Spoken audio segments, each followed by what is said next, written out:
Good morning, class 7. A very good morning to all of you. Yes, students. Today we are going to discuss chapter number 5 from geography. And yes, this chapter is very important for us. And the chapter name is water. आप सब बहुत ही अच्छी तरह से familiar हो इस word से because we all know that for human beings water is very mandatory for us. But let start this chapter, and yes, we have to know about lots of things water. Actually, what percentage of water available on the earth, and how we can use it, and what percentage of water that we can use mostly. So let's see. First of all, मैं आप लोगों से topic जो है वो discuss कर दूँ. इस चैप्टर में सबसे पहले हम लोग पढ़ने जाएंगे वाटर साइकिल.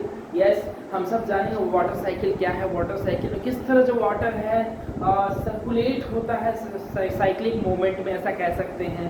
ठीक है, उसके बाद हम बात करेंगे distribution of water bodies. Yes, आप लोगों को पता है हमारे अर्थ पे वाटर अवेलेबल है, बट इसके अलग अलग डिस्ट्रीब्यूशन भी आपको देखने को मिलेंगे. कैसे, हम इस टॉपिक में जब आएंगे तो डिस्कस करेंगे. What is the water distribution body. इसके अंदर जो है एक्चुअली स्लाइन वाटर जो कि एक पर्टिकुलर क्वांटिटी में अवेलेबल है हमारे अर्थ पे, हमारे प्लेनेट पे. और दूसरी तरफ बात करते हैं फ्रेश वाटर. ये भी एक क्वांटिटी में है, बट ये लिमिटेड क्वांटिटी में एक्चुअली अवेलेबल है. मैं आपको परसेंटेज बताऊंगा, इसे जब चैप्टर टॉपिक डिस्कस करेंगे मैं आपको परसेंटेज बताऊंगा कितने परसेंट स्लाइन वाटर हमारे अर्थ पे अवेलेबल है और कितने परसेंट जो है फ्रेश वाटर हमारे अर्थ पे अवेलेबल है. नो डाउट मैं आपको क्लियर करूंगा. आफ्टर दैट हम जो डिस्कस करेंगे ओशियन सर्कुलेशन. यस, आपको सुन के आश्चर्य होगा, ओशियन का भी सर्कुलेशन होता है. अब कैसे होता है, इसके अंदर क्या चीज़ें होती हैं, वो हम डिस्कस करेंगे इस टॉपिक पे. इसलिए मैंने बोला कि ये जो चैप्टर है बहुत ही इंपॉर्टेंट है. Lots of things in this chapter we have to know about. So let's see. इसके बाद हम जो नेक्स्ट टॉपिक पढ़ेंगे वेव्स. यस, आप सबने वेव्स के बारे में सुना होगा, बट एक्चुअली वेव्स में क्या चीज़ें हैं, कैसे वेव्स क्रिएट होता है, फॉर्म होने से कौन कौन से फॉर्म एस्पेक्ट हैं, ये सारी चीज़ हम इस टॉपिक यानी वेव्स में डिस्कस करेंगे. इसके जस्ट बाद अगर हम आते हैं तो टाइड्स. यस, आपने टाइड्स भी देखा और सुना होगा, but we have to know about lots of things in this topic, that is tides. And lastly अगर हम बात करें आज के टॉपिक की तो वो है ओशियन करंट. यस, हम सब जानेंगे ओशियन करंट क्या है, इसके अंदर क्या क्या चीज़ें इंक्लूड हैं और कैसे ओशियन करंट्स को हम लोग किस वे में जानते हैं, किस फॉर्म में जानते हैं, किस रूप में जानते हैं. ओके, सो ये टॉपिक जो है, ये चैप्टर हमारे लिए बहुत ही इंपॉर्टेंट है. इसमें बहुत ही अच्छे से ध्यान से इस चैप्टर को पढ़ेंगे, इस टॉपिक को अच्छे तरीके से वन बाय वन सारे टॉपिक्स को क्लियर करेंगे. सो let's C. Now I am going to start chapter number 5 from geography, and the chapter name is water. Let's see what it is. When you think of water, what images come to your mind? Yes, सबसे पहला question, ये chapter की start ही question से होती है कि जब कभी भी आप पानी के बारे में सोचते हैं सबसे पहले आपके मन में क्या आता होगा. जब कभी भी अगर पानी की बात आती हो या किसी ने पानी का नाम लिया, सबसे पहले आपके दिमाग में आता है अच्छा पानी. That means you think of river, the waterfalls, the pitter patter of raindrops, water in your taps. Yes, ये सारी चीज़ें आपके दिमाग में आती होंगी जब कभी भी अगर पानी की बात करें कि अर्थ में पानी किस वे में, किस फॉर्म में, किस तरह से अवेलेबल है. ये सारी चीज़ें आपके दिमाग में आएंगी, चाहे वो आपके टैप में गिरता हुआ वाटर क्यों ना हो, या फिर बूंद बूंद एक जो बारिश का पानी होता है वो क्यों ना हो, चाहे वो वाटरफॉल हो, लेक हो, उसी में सारी चीज़ें आपके माइंड में चल रही होती हैं जब हम पानी का नाम लेते हैं. ठीक है, आगे देखते हैं. कहता children love to float paper boats in rain puddles. By noon the puddle vanish. Where does the water? Where does the water go actually? Yes, ये बहुत ही पॉइंट है इसमें. अगर हम बात करें तो अगर बच्चे जो हैं पानी का जो बारिश की पानी होती है, अक्सर आपने देखा उसमें नाव को बहाना पसंद करते हैं बच्चे. जब बारिश हो रही होती है, पानी का एक लिमिटेड वेव आ रहा होता है, उसको बच्चे क्या करते हैं कि पेपर बोट बनाकर उसे पानी में बहाते हैं. लेट्स ओके, बट आप उसे कुछ ही देर बाद देखते हो पर्टिकुलर मोमेंट यानी कि 2 से 4-5 घंटे बाद देखो सारे जो वाटर होते हैं वैनिश हो जाते हैं. क्या आपने कभी सोचा वो वाटर एक्चुअली जाते कहाँ हैं? क्या आपकी दिमाग में चीज़ है ये एक्चुअली इतनी भारी बारिश हुई है, इतने सारे पानी थे वहाँ पे, फ्यू मोमेंट्स में क्या होता है वो चेंज हो जाता है, यानी कि वो जो वाटर जितने भी हैं वाटर वैनिश हो जाते हैं. ठीक है, तो कभी आपने सोचा, देखते हैं वो क्या चीज़ है, इसके बारे में डिस्कस करते हैं. The sun's heat causes evaporation of water into vapour. Yes, इसका जो आंसर है एक लाइन में सबसे पहले अगर डिस्कस करें तो कह रहा है the sun's heat causes evaporation. हाँ, सूर्य का जो हीट है वो कहीं ना कहीं वाटर को इवोपरेट करता है और वाटर जो है वहाँ से वैनिश हो जाता है। कैसे? When the water vapour cool down it condense in form of cloud. Okay, from there it may fall on the land and sea in the form of rain, snow और sheets. Yes, जब water क्या होता है condense होता है तो वो cloud के रूप में जाकर स्टोर हो जाता है स्काई में। कह रहा था sun's is causing evaporation of water into vapour. फिर कहता है when the water vapour cool down, जब वो वाटर वेपर वापस कूल होता है यहाँ से तो वो इवोपरेट करके वाटर को वापस ऊपर, लेकिन जब वो ऊपर जाकर ठंडा पड़ता है वाटर वेपर तो वो किसका रूप ले लेता है? कह रहे water vapour cool down it condense and form cloud, क्योंकि क्लाउड यानी बादल का रूप ले लेता है। That's very good. From there it may fall on the land and see in the form of rain, snow और sleet। हाँ, उसके बाद से क्या होता है वो जाके क्लाउड जो होता है कहीं ना कहीं या तो बारिश के रूप में या तो नदी में या फिर समुद्र में जाकर वो गिरता है, और कहीं या फिर कह सकते हैं कि हिमालय पे बर्फ के रूप में गिरता है। तो कहीं ना कहीं इस बात का पता चल रहा है कि जो वाटर वेपर है, जो पानी है, वाटर वेपर एवोपरेट होके सन हीट्स की वजह से वो कहीं ना कहीं क्लाउड का फॉर्म ले रहा है और वो कहीं और जाके वर्षा हो रही है और वो पानी जो है सर्कुलेट हो रहा है, कहीं ना कहीं सर्कुलेट हो रहा है। पानी किसी रिवर से, किसी लेक से, किसी पॉन्ड से क्या होता है इवोपरेट होकर क्लाउड का रूप लेता है और वो क्लाउड कहीं जाके वाटर या तो वो रेन के रूप में या तो ओशियंस में या रिवर में कहीं ना कहीं जाके वो वर्षा होती है। Let's see the process by which water continually change it form and circulate between oceans, atmosphere and land is known as water cycle। yes, हमारा जो पहला टॉपिक है that is water cycle। अब अगर आपसे कोई पूछेगा वाटर साइकिल क्या है तो हम लोग एक लाइन में से डिस्क्राइब कर सकते हैं। यहाँ कह रहा है मैं फिर से बता दूं, the process by which water continually change it's form and circulate between oceans. Yes, जब वाटर जो है कंटिन्यूअस वे में अपना जो फॉर्म चेंज करता है, फॉर्म चेंज करने का मतलब ये हुआ कि कहीं वाटर स्टोर या तो लेक में, रिवर में, कह सकते हैं पॉन्ड में रिवर है, वो इवोपरेट होके कहीं ना कहीं जाके कंडेंस होता है कहाँ? क्लाउड पे, और वो वहाँ से जब वापस कहीं रेन के थ्रू किसी नदी में या ओशियन में जाके वो कहीं वर्षा के रूप में बाहर निकल जाता है। तो कहीं ना कहीं ये जो है प्रोसेस जो है कहीं सर्कुलेट हो रहा है, पानी कहीं और से आ रहा है, स्टोर कहीं हो रहा है और वो रेन के रूप में फॉर्म में कहीं और से वो बह जा रहा है, तो सर्कुलेशन हो रहा है। तो इस चीज़ को हम लोग कह सकते हैं कि जब पानी अपना एक पर्टिकुलर वे में अपने फॉर्म को चेंज करे, एक जगह से दूसरे फॉर्म में चेंज होकर तीसरे फॉर्म में होकर जब आ जाए उसे हम कह सकते हैं that is called water cycle. आप जब फिगर 5.1 देखोगे आपको बहुत अच्छी तरीके से दिखाई दे रहा है। जैसे मैं पहले देख रहा हूँ कि यहाँ नदी में सबसे पहले इवोपरेट हो रहा है, फिर वो जाके कंडेंस हो रहा है क्लाउड में, उसके बाद से प्रेसिपिटेशन के थ्रू वो रन ऑफ करके क्या हो रहा है वो वापस आके क्लाउड में यानी कि प्रेसिपिटेशन हो रहा है, फिर वो कहीं जाके बारिश हो रही है और वो बारिश का पानी अगेन जो है रिवर में हो रहा है। कहीं ना कहीं एक साइकिल जो है वो चलता रहता है जिसे हम वाटर साइकिल के नाम से जानते हैं। बहुत अच्छी बात है, आगे देखते हैं। Our earth is like a terrarium. The same water that existed country ago still exists today. The water used to irrigate field in Haryana may have flowed down the Amazon River in 100 years ago. What is this? अगर आप इसे ध्यान से पढ़ोगे तो totally strange लगेगा आपको। कैसे देखते हैं, मैं एक बार फिर से पढ़ दूँ।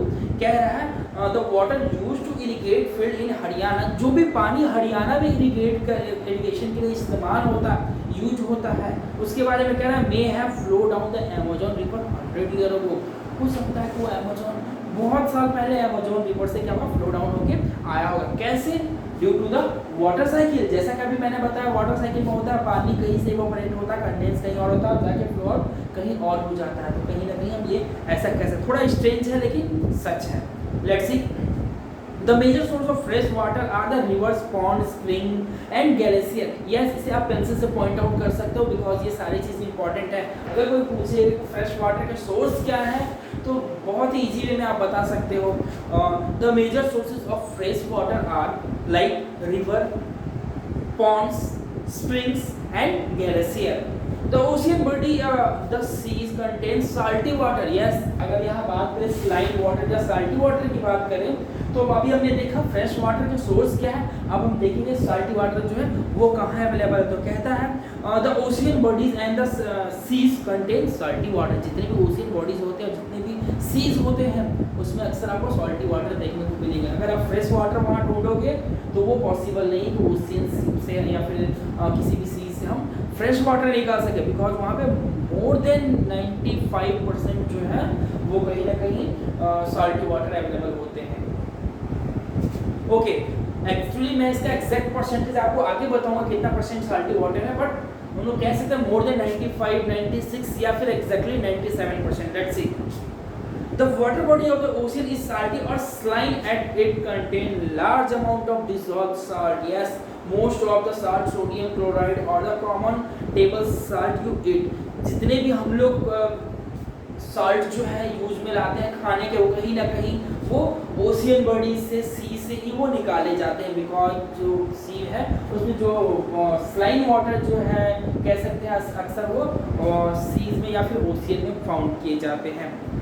बहुत ही बड़े पैमाने पे, बहुत ही स्लाइन वाटर की बात करें या फ्रेश वाटर की बात करें, फ्रेश वाटर के लिमिटेड सोर्स है, मगर अगर स्लाइन वाटर की बात करें तो ये सिर्फ और सिर्फ ओशियंस में एंड सीज में आपको देखने को मिलेंगे। ठीक है, आगे देखते हैं। Let's see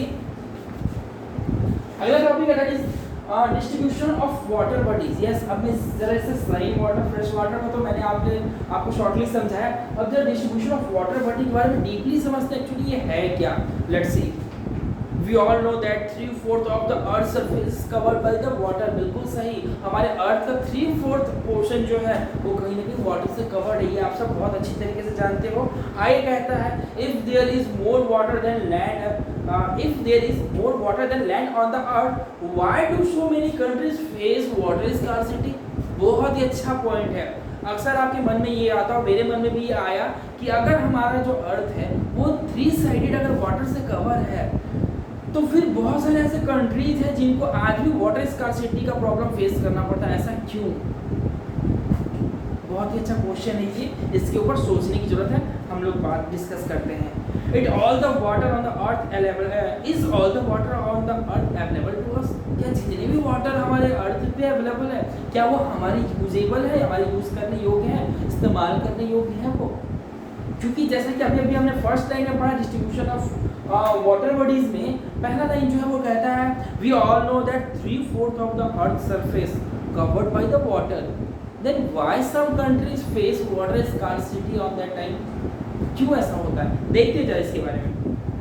The following table gives the distribution of the water in percentage। बिल्कुल सही। अब यहाँ पे टेबल दिख रहा होगा, पेज नंबर 32 आप देखोगे एक टेबल दिया हुआ है। ठीक है, इस टेबल में हमें एक्चुअली में पता चलेगा और उस क्वेश्चन का आंसर भी मिलेगा कि 3 साइडेड वाटर से घिरे होने के बाद भी अर्थ में ऐसे बहुत सारे कंट्रीज हैं जिनको वाटर स्कार्सिटी का प्रॉब्लम फेस करना पड़ता है। और वो उसका रीजन जो ये है, बिकॉज जो वाटर बॉडीज हैं 2 पार्ट में बटे हुए हैं। First one is the saline water, जहाँ पाया जाता है वो स्लाइन वाटर पाया जाता है। दूसरा जो है fresh water. Actually fresh water ही यूजेबल होता है, ये आप सब जानते हो बहुत इजी पे। आगे देखते हैं, यहाँ पे जो टेबल दिया उस टेबल में लिखा है ओशियंस। ओशियंस में 97.3% वाटर जो है सिर्फ ओशियन में पाए जाते हैं। आप इमेजिन नहीं कर सकते हो, जितने भी 93.7% है वो स्लाइन वाटर होते हैं, ओनली स्लाइन वाटर। यानी मैं फिर से बता दूं, हमारे जो अर्थ में जितने भी ओशियंस हैं 97.3% वाटर कंटेन करते हैं और वो 93.7% जो वाटर होता है वो स्लाइन वाटर होते हैं। और मैंने अभी आपको बताया जो ह्यूमन बींग्स के लिए यूजेबल वाटर कौन सा होता है और ओशियंस में स्लाइन वाटर पाए जाते हैं। अब आगे बात करते हैं फ्रेश वाटर की, यानी कि जहाँ तक हमने अभी बात किया ह्यूमन बींग्स के यूजेबल जो वाटर होता है वो फ्रेश वाटर होता है। इसकी बात जरा कर लें तो इसका कहता है इसकी जितने भी सोर्स हैं like ice caps, ground water, fresh water, lake, island seas, inland seas and salt lake, इसकी अगर बात करें या फिर एटमॉस्फेयर रिवर की बात करें, इनसे सब सोर्स ऑफ फ्रेश वाटर है। इसमें कितना पाया था? आइस कैप में 0.2%, 0.02%। ग्राउंड वाटर की बात कर लें, यहाँ पे 0.68%, मात्र एक फ्यू बहुत ही माइनर क्वांटिटी में अवेलेबल है। अगर फ्रेश वाटर लेक की बात करें 0.009%। आप इमेजिन नहीं कर सकते कितना कम जो है हमारे लिए फ्रेश वाटर हमारे अर्थ में अवेलेबल है, कितनी कम क्वांटिटी, कितने कम मात्रा में। ठीक है, इसके आगे बात करें inland seas and salt lake की बात करें तो 0.009% ओनली। एंड यस, एटमॉस्फेयर की बात करें तो एटमॉस्फेयर में 0.0019% अवेलेबल होता है fresh water.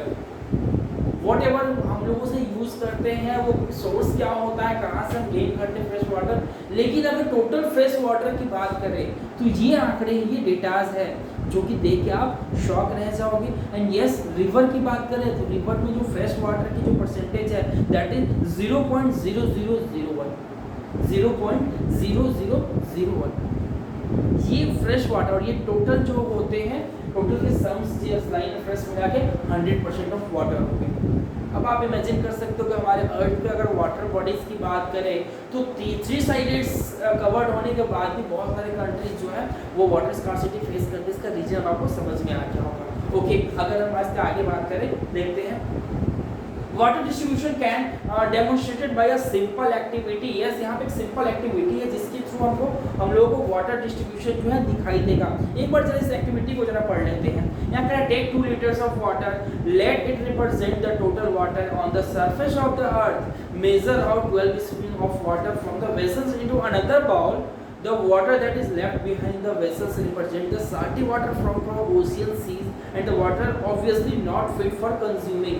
It is saline, contains salt. बिल्कुल सही बात है। यहाँ कह रहा है 2 लीटर पानी जो हम लेते हैं उसे किसी कंटेनर में डालते हैं, उसमें से 12 स्पून या फिर समथिंग 12 स्पून जो है वाटर को निकाल किसी अदर कंटेनर में, अदर बाउल में रख देते हैं।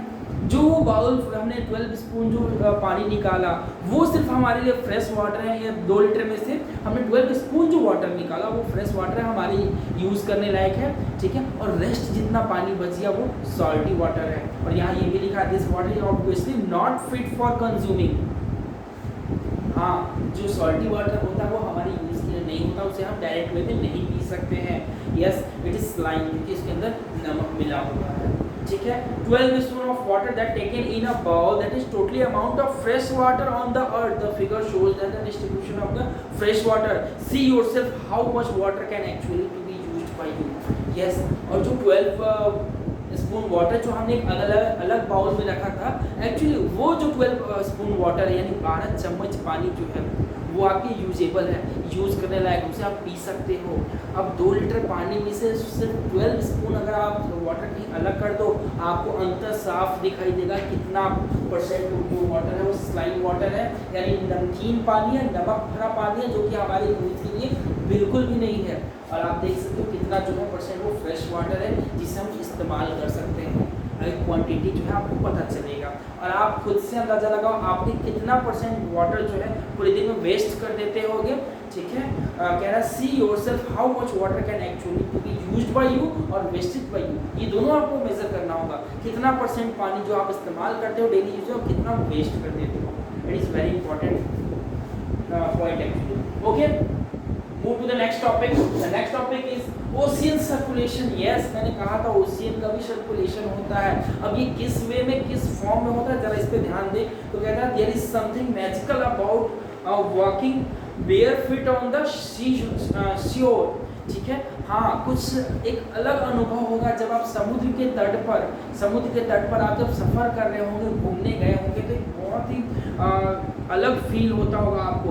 The wet sand on the beach, the cool breeze and the sea birds, the smell of the salt and air, and the music of waves, everything is so fantastic. बिल्कुल ये सारी चीज़ें अगर आप किसी खुले पैर किसी शोर पे यानी कि तट के किनारे आप जब घूम रहे होंगे, ये सारी चीज़ें कहीं ना कहीं आपको बहुत ही फैंटास्टिक लगेगी। अगर हम बात करें जैसे कि अगर हम बात करें तो ठंडी हवाओं की बात करें या फिर द सी बर्ड्स जो पक्षी होते हैं वहाँ पे उस बीच पे, आप इमेजिन करो जैसा मैं बता रहा हूँ। ठीक है, the smell of the salt in the air, हाँ, हवा में जो नमक भरा नमकीन नमक जो स्मेल आता है उस एयर को आप स्मेल करो। और इतना ही नहीं, द म्यूजिक ऑफ वेव्स, जो वेव्स जो आ रहे हैं उसकी जो म्यूजिक, उसकी जो साउंड होता है उसको आप फील कर रहे हो, तो कितना फैंटास्टिक ये मोमेंट होता है आपके लिए। Unlike the calm water of ponds and lake, ocean water keep moving continuously. बिल्कुल जैसा कि यहाँ कह रहा है unless the calm water of ponds and lakes ocean water keep moving continuously, जितने भी ये वाटर हैं ये क्या होता है हमेशा मूव करते रहते हैं in compare to ponds and lake ocean water keeps moving continuously it is never still, हाँ ये कभी स्थिर नहीं रहता है, ये हमेशा मूव करता रहता है चाहे जिस वे में करे जिस फॉर्म में करे, ठीक है। आई करा the moment of the oceans the moment of that occur in oceans can broadly categorize as wave tides and currents, yes।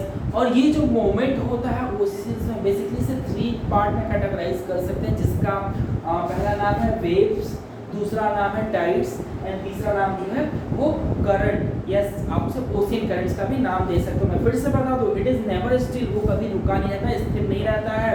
The moment that occur in oceans, हाँ जो ओशियन में जितने भी मोमेंट होते हैं, दैट मीन्स मैं बात कर रहा हूँ इन सब चीज़ों की, ये जो मोमेंट होते हैं ocean can broadly categorize as 3 parts, first one is the wave, second one is the tide and third one is the ocean current, yes. अब इसके बारे में डीपली हम पढ़ेंगे, बट हमने ये जाना ये थे एक्चुअली ओशियन सर्कुलेशंस के पार्ट थे, ओशियन सर्कुलेट कैसे करता है, ठीक है। अब जरा वन बाय वन जरा डीपली पढ़ते हैं क्या चीज़, जैसे कि बात करो अगर वेव की, तो वेव में बात करेंगे अभी हम कि वेव में होता क्या है, वेव कहते किसे हैं, और यस ओशियन सर्कुलेशन की बात आ रही है तो फिर वेव्स का क्या रोल है, let's C. When you are playing through ball on the beach and the ball fall into the water, what happens? Yes, आप सोच सकते हो आप बीच के किनारे खेल रहे हो एक गेंद से और वो गेंद जो है पानी के अंदर चला जाए तो क्या होगा? It is fun to watch how ball get washed back to shore and by the waves. बहुत ही मजा आएगा आपको देख के जब वो बॉल समुद्र के पानी में गिरा हो तो वेव्स के थ्रू वो वॉश होके क्या होगा समुद्र के तट पर चला आएगा, बहकर समुद्र के तट की ओर वापस आ जाएगा। ऐसा नहीं कि आपकी बॉल जो है वो समुद्र की पानी में वो जो है उसमें गिरा और वो बीच समुद्र में की ओर चला जाए, ऐसा बिल्कुल भी नहीं है। अगर किसी बॉल को आप समुद्र के पानी में डालोगे मोस्टली केसेस में क्या होगा वो समुद्र की तट की ओर वापस चला आएगा। Let's see. When the water on the surface on the ocean rises and fall alternately, they are called waves. बिल्कुल waves क्या है क्योंकि हमें ये पता चल गया, कह रहा है when the water on the surface of the oceans, जो ओशियंस के सतह पे जो वाटर होते हैं ठीक है वो राइज एंड फॉल अल्टरनेटली, वो आते हैं और क्या होते हैं राइज होंगे और अल्टरनेटली फॉल कर जाएंगे, नीचे को गिर जाएंगे। Yes they are called waves, उसे हम वेव्स के नाम से जानते हैं। आप सब वेव्स के बारे में बहुत अच्छी तरीके से जानते होंगे, अगर आप फिगर 5.4 देखोगे वेव्स आपको बहुत ही अच्छी तरीके से क्लियर हो जाएगा, ठीक है। During the storm the winds blowing at very high speed and huge wave, हाँ जब स्टॉर्म होता है कह सकते हैं तूफान आता है, आप ऐसा कह सकते हो winds blowing at very high speed, बहुत ही हाई स्पीड से विंड्स जो है क्या होता है बहता है, और ह्यूज वेव्स बहुत बड़े बड़े होते हैं उस समय। This may causes of tremendous destruction, और ये बहुत ही बड़ा विनाश का कभी कभी कारण भी बन जाता है। एक छोटा सा वेव जो है वो बहुत बड़ा विनाश का कारण बन सकता है, बशर्ते डिपेंड करता है कि उसकी साइज क्वांटिटी क्या है। जैसे कि यहाँ कह रहा है winds blowing at very high speed, तो बहुत हाई स्पीड से हवा बहेगा समुद्र में तो कहीं ना कहीं बहुत बड़े ह्यूज वेव्स जो है क्रिएट होंगे, और वो ह्यूज वेव जो है दिस में cause of the tremendous destruction. Yes an earthquake, a volcano eruptions or underwater landslides can shift the large amount of ocean water. Yes, ये सारी चीजें जो है कहीं ना कहीं large amount of ocean water को शिफ्ट करते हैं। कैसे? कह रहे as a result huge tidal wave called tsunami, इसके परिणाम स्वरूप आप जानते हो कभी बहुत बड़े tidal वेव जो आते हैं वो सुनामी का रूप ले लेते हैं, और आप सब बहुत अच्छी से जानते हो सुनामी के क्या रिजल्ट हो सकते हैं।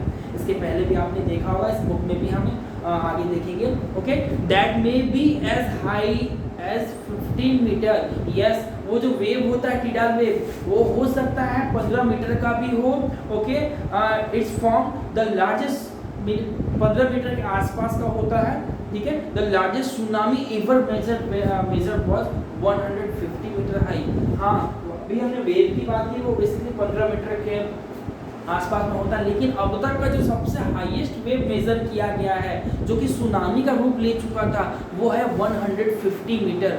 जो सुनामी आई थी उसमें जो वेव्स जो क्रिएट हुए थे उसको अराउंड 150 मीटर हाई जो है मेजर किया हुआ। This wave travel as a speed of more than 700 kilometre per hour. आप इमेजिन नहीं कर सकते वो वेव की स्पीड जो है। The large tsunami ever measured was 150 meter, and second thing is this wave travel as a speed of more than 700 kilometre per our. 700 kilometre प्रति घंटे की रफ्तार से वो जो है वेव ट्रेवल करता है। सोचो इतनी स्पीड से अगर कोई अराउंड 150 मीटर हाइट का अगर ये वेव आकर अगर वो सी शोर से टकराए, कोस्टल एरिया से टकराए, आप इमेजिन कर सकते हो वहाँ पे क्या कंडीशंस हो सकते हैं। Okay, the tsunami of 2004 was widely spread damage in the coastal areas of India। बिल्कुल जो 2004 में 2004 में जो सुनामी आया था बहुत ही बड़े पैमाने पे नुकसान पहुंचाया था कोस्टल एरियाज, यानी तटीय क्षेत्र जितने थे भारत के उसमें बहुत ही बड़े पैमाने पे नुकसान पहुंचा था। Cause wide spread damage in the coastal area of India. The Indira point in the Andaman and Nicobar island got submerged after the tsunami. वो जो इंदिरा पॉइंट है जो कि अंडमान एंड निकोबार के पास है, Andaman Nicobar island got submerge, वो सबमर्ज हो गया सुनामी के बाद, वो कहीं ना कहीं वो पानी में डूब गया, मर्ज हो गया। ठीक है, सुनामी सोचो आप इमेजिन करो सुनामी का क्या पावर है, कितने बड़े पैमाने पे सुनामी जो है वो नुकसान पहुंचा सकता है। ठीक है, आगे बात करें टाइड भी है कहीं ना कहीं, ये भी part of the ocean circulation है, लेकिन अब जरा डिटेल अभी हमने वेव्स के बारे में जाना। वेव्स क्या है, इसके काउजेस क्या है, अराइज कैसे होता है, इसकी हाइट कितने से कितने तक हो सकते हैं। सुनामी जो आया था सबसे अब तक का मेजर ट्रिमेंडस सुनामी था, उसका जो हाइट था वेव्स का क्या था, ये सब हमने पढ़ा। अब हम पढ़ते हैं टाइड्स। यस, टाइड्स क्या है जरा देखते हैं इसे। The rhythmic rise and fall of the ocean water twice in a day is called a tides। या मैं फिर से बता दूं आपको टाइड्स के बारे में अगर बात हो रही है तो the rhythmic rise and fall of ocean। Yes, जो ओशियंस होते हैं एक रिदमिक वे में, यस एक कह सकते हैं लयबद्ध क्रमबद्ध तरीके से जो अप एंड फॉल होते हैं, राइज एंड फॉल होते हैं ट्वाइस इन अ डे, दिन में 2 बार, उसे हम टाइड्स के नाम से जानते हैं। हाँ, ये टाइड्स जो है आपको एक बात और बता दूं, दिन में बेसिकली 2 बार आते हैं। Okay, it is high tide when the water cover the much of the seashore rising it's highest level. बिल्कुल, अगर ये जो टाइड्स जो होंगे ये बहुत ही हाई कहलाएंगे जब ये बहुत ज़्यादा कवर कर लेगा, यानी तटीय क्षेत्र को बहुत दूर तक बहुत ज़्यादा। मैं फिर से बता दूं, it is high tide when water covers much of the shore by rising its higher level. Shore यानी कि तटीय इलाका को बहुत ज़्यादा दूर तक कवर करता है, तो कह सकते हैं कि जो टाइड था वो हायर लेवल का था, हाईएस्ट लेवल का था, क्योंकि ये इसने तट को, इसकी जो पानी है तट को बहुत दूर तक, बहुत आगे तक इसने कवर किया, यानी कहीं ना कहीं जो टाइड्स थे बहुत हाई थे, बहुत हाई टाइड्स थे। It is low tide when the water fall to its lowest level and reduce from the shore. और हाँ, वाटर जो है लोएस्ट लेवल से भी पीछे तक अगर रह जाता है, ठीक है, तटीय इलाके में जो तट है उसकी जो लोएस्ट लेवल है यानी कि जो सबसे लास्ट पॉइंट है अगर उससे भी कहीं पीछे रह जाता है तो हम कह सकते हैं कि यस वो लो टाइड था। अब आप समझते हो हाई टाइड किसे कहते हैं, लो टाइड, ये बहुत ही ईजी है। ठीक है, आगे देखते हैं, बहुत ही इंटरेस्टिंग पॉइंट है ये। The strong gravitational pull exerted by the sun and the moon on the earth's surface cause the tide। अब आपको समझ में आएगा एक्चुअली टाइड्स के कारण क्या होते हैं, ये टोटली अलग है। टाइड्स का कारण जो है वो ओशियन से नहीं जुड़ा हुआ, उसका कारण कहीं ना कहीं सोलर सिस्टम के कुछ पर्टिकुलर एक्टिविटीज से रिलेटेड है। कैसे, मैं फिर से बता दूं, कह रहा था strong gravitational pull exert by the sun के थ्रू एक ग्रेविटेशनल फोर्स जो है वो कहीं ना कहीं पुल करता है and the moon on the earth surface, और मून भी जो है अर्थ सरफेस पे कहीं ना कहीं ग्रेविटेशनल फोर्स पुल करता है, जो कि कभी सन एंड मून के थ्रू जो है वो सरफेस पे लगाया जाता है। क्रिएट द टाइड, वही टाइड को क्रिएट करता है। कैसे तरह और डीपली देखते हैं। The water of the earth closer to the moon gets pulled under the influence of the moon gravitational force caused high tide. अब यहाँ क्लियर हो रहा है वन बाय वन, कह रहा है the water of the earth closer to the moon, जब वो अर्थ का जो वाटर होता है, पानी होता है, जब वो चांद के मून के कहीं ना कहीं बहुत करीब होता है, यानी मून जो है अर्थ के बहुत ही करीब होती है, ठीक है, get pull under the influence of the moon's gravitational force, और वो अंदर ही अंदर कहीं ना कहीं पुल्ड होते हैं, किसके कारण, और कहीं ना कहीं वो प्रभावित होते हैं किस चीज़ से, मून्स ग्रेविटेशनल फोर्स, जो चांद का ग्रेविटेशनल फोर्स होता है वो कहीं ना कहीं जब नज़दीक होते हैं तो उसका ग्रेविटेशनल फोर्स होता है वाटर को कहीं ना कहीं पुल करता है, ठीक है, और इस पुल करने के कारण क्या कहता है, काउजेस हाई टाइड्स, जो वाटर पुल होता है ग्रेविटेशनल फोर्स पुल करेगा तो टाइड्स जो है वो हाई होंगे, right.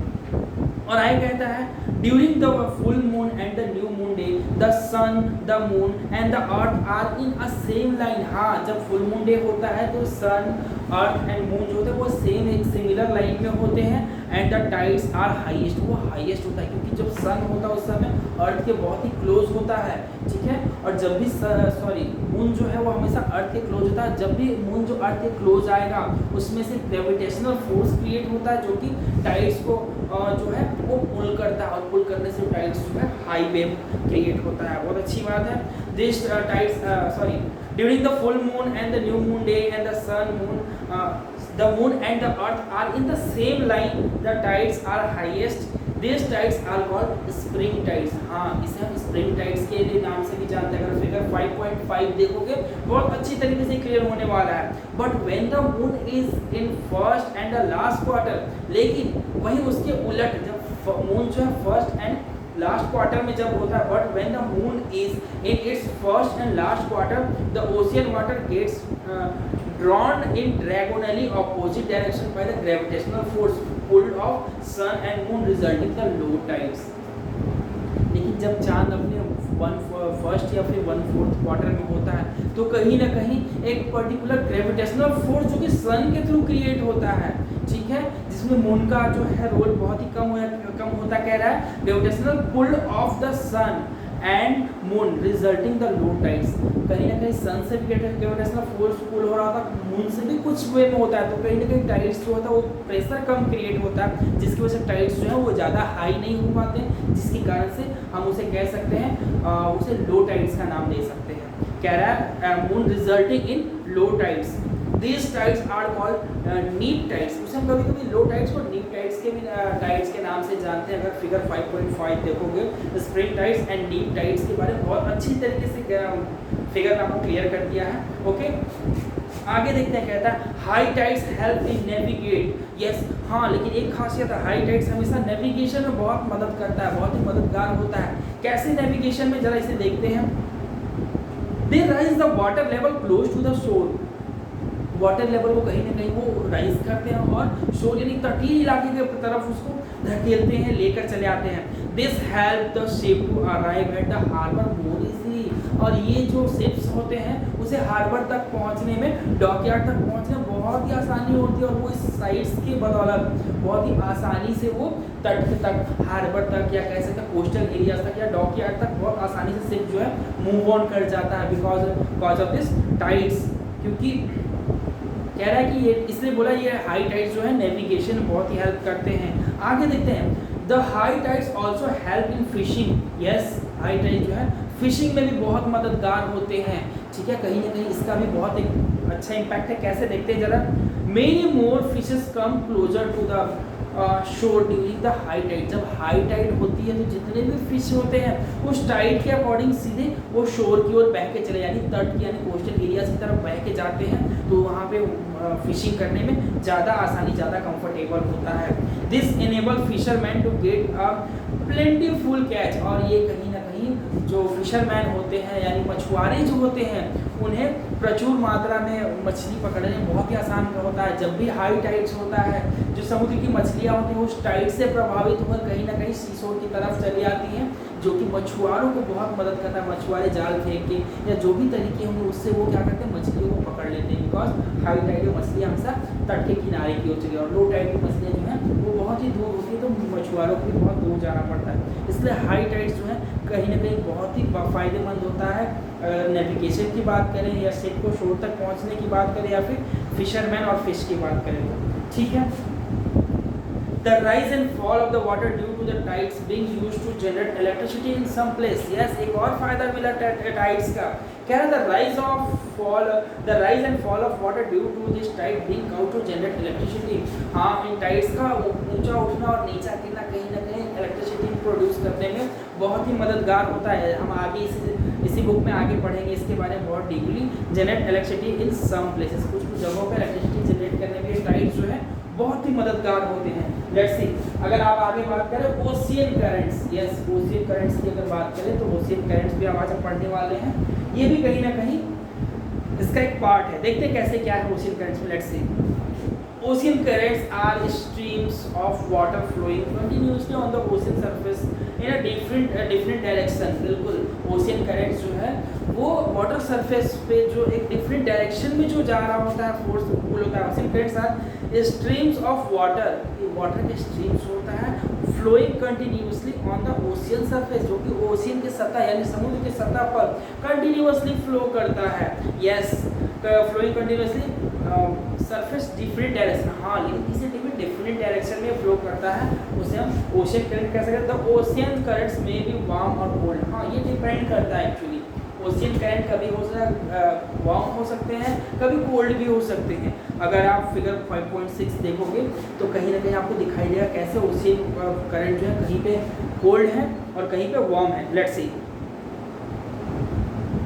Generally the warm ocean currents originate near the equator and move toward the pole. हाँ ये बात सच है, इसको आप पेंसिल से पॉइंट आउट कर सकते हो।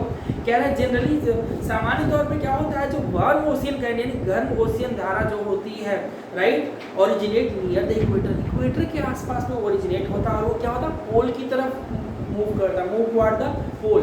इक्वेटर के अर्थ के इक्वेटर के ऊपर वो क्रिएट होता है और पोल की तरफ मूव करता है। यस, और यहाँ कह रहा है The cold current carry water from polar और higher latitude to tropical और lower latitude। और जो cold water होता है वो क्या होता है, क्रिएट ही होता है पोल पे या फिर हायर लैटिट्यूड पे और वो लोअर की तरफ ट्रेवल करता है। ये हमेशा याद रखने वाली चीज़ है, इसमें कंफ्यूज नहीं करना, बहुत ही ईजी है। वार्म जो होता है इक्वेटर क्रिएट होकर पोल की तरफ जाता है और कोल्ड जो होता है पोल पे क्रिएट होकर लोअर यानी कि इक्वेटर की तरफ कह सकते हैं या लोअर एरिया सरफेस की तरफ आता है, लोअर लैटिट्यूड पे आता है। ठीक है, आगे देखते हैं।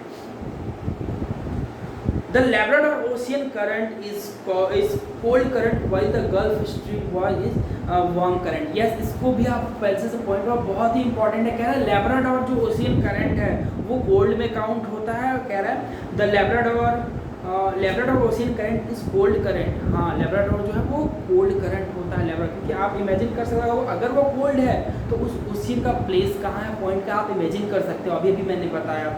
वहीं दूसरी तरफ बात करें while the Gulf of Stream, जो गल्फ की गर्म जलधारा है, right, it is warm current, ये वार्म है और आप समझ सकते हो ये वार्म क्यों है, अभी मैंने बताया। Okay, the ocean current influence the temperature condition on the area. Warm current bring about the warm temperature over the land surface. Yes, ocean current जो होता है चाहे वो कोल्ड हो या वार्म हो, वो अपने आसपास के तटीय इलाकों को भी प्रभावित करता है।